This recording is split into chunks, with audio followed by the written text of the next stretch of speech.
আমাদের দেশে তেল আসে এলাকা মধ্যপ্রাচ্যের দেশগুলি থেকে, যুক্তরাষ্ট্র থেকে তেল আসে না, আর আসে রাশিয়া থেকে আসে, মধ্যপ্রাচ্য থেকে আসে। তাহলে যুক্তরাষ্ট্রের সাথে তেল কিনা লাগবে এই কথা খুব বলছে কিনা, ফালতু কথা। তবে হ্যাঁ, যুক্তরাষ্ট্র থেকে আমরা পারমিশন নিয়ে করি কেন, তার কারণ যুক্তরাষ্ট্র নিষেধাজ্ঞা দেওয়ার পাওয়ার আছে, যেমন আমাদের র্যাবের উপরে নিষেধাজ্ঞা দিয়ে রাখছে, তাই না? র্যাবের উপর কিন্তু নিষেধাজ্ঞা দেওয়া আছে, দেওয়া আছে। তো এই সমস্যাগুলির কারণে যুক্তরাষ্ট্রের সাথে যোগাযোগ করে চলাতে আমাদের কিছু সুবিধা হয়েছে কি, ভারতের উপরে যুক্তরাষ্ট্র 50% শুল্ক আরোপ করছে, আর বাংলাদেশের উপরে মাত্র 25, বাংলাদেশের উপরে 45 করছিল। তারপরে ডাক্তার ইউনূসের অনুরোধে সেটা কমাইয়া 25 করছে।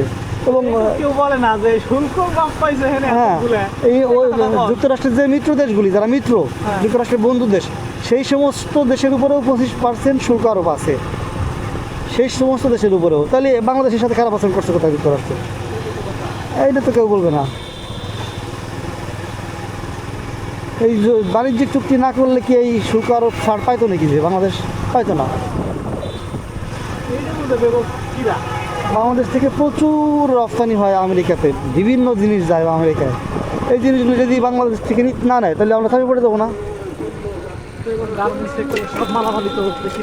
হ্যাঁ, আমেরিকার বাজারে যায় বাংলাদেশ থেকে।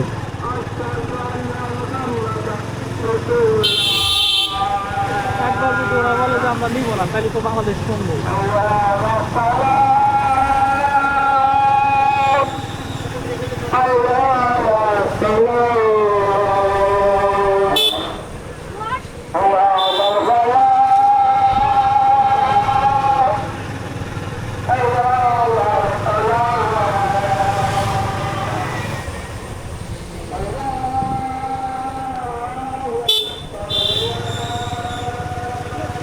এখন তো কেউ তেল কিনতেছে না পাম্পের থেকে, পাম্পালারা পড়ছে বিপদে। তো আমাকে তেল এখন কেউ নেয় না। ক্রাইসিস অবস্থায় সবাই 2-3 লাখ করে নিছে না, জমা করছে। কোথায় গরুর হাট? কোন দিকে? এদিকে? হ্যাঁ, এদিক যাই।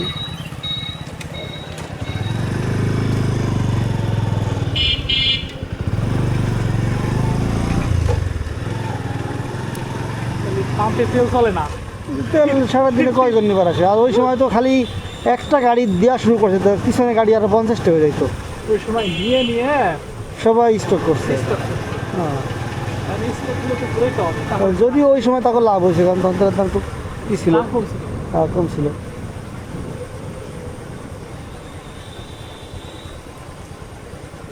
ওই দিন তো আরও লাভ হয়েছে, যারা নিয়ে জমা করছে 20 টাকা লিটার প্রতি তাকে সেভ হয়েছে।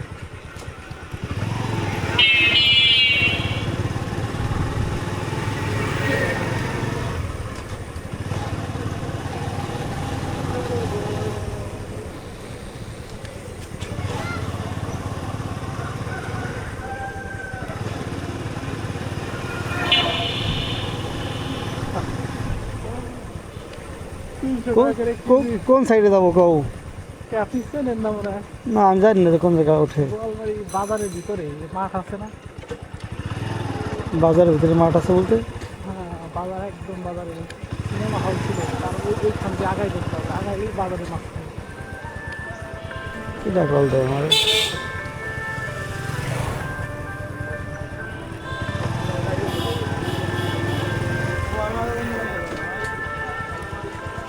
দাদা একটু কথা বলে যাই।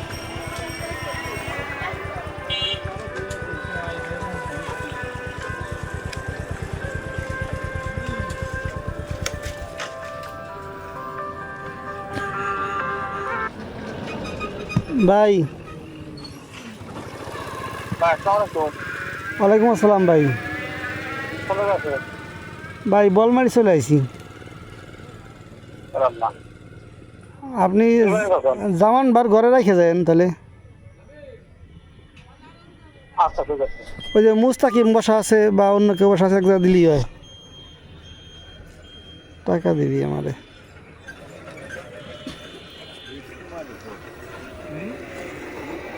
তাহলে তো ওই সাইড দিয়ে গেলেই ভালো হইতো, ওই পাশে গরুর হাট মনে পড়ছে, বুঝছো? মানুষের এখন গরুর দাম শোনার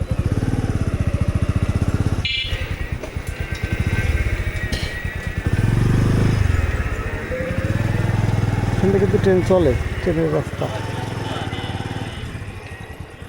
শেখ হাসিনার পর আর ট্রেন না রেল লাইন সে তো বন্ধ হয়ে গেছে। না চলে, গাড়ি প্রতিদিন সন্ধ্যাটা যায়, সকাল বিকেলে আসে। তা খরচ করে যদি দেখা সন্ধ্যায় যায় সকালে আসে। ট্রেন তো সারা সব জায়গায় এরকম হয়, দুইটা মাত্র। তাহলে কি বাম দিকে ঢুকবো আমরা? গোয়ালবাড়িতে হাট হলো 2টা। হুম, আমাদের বোয়ালমারিতে হাট 2টা।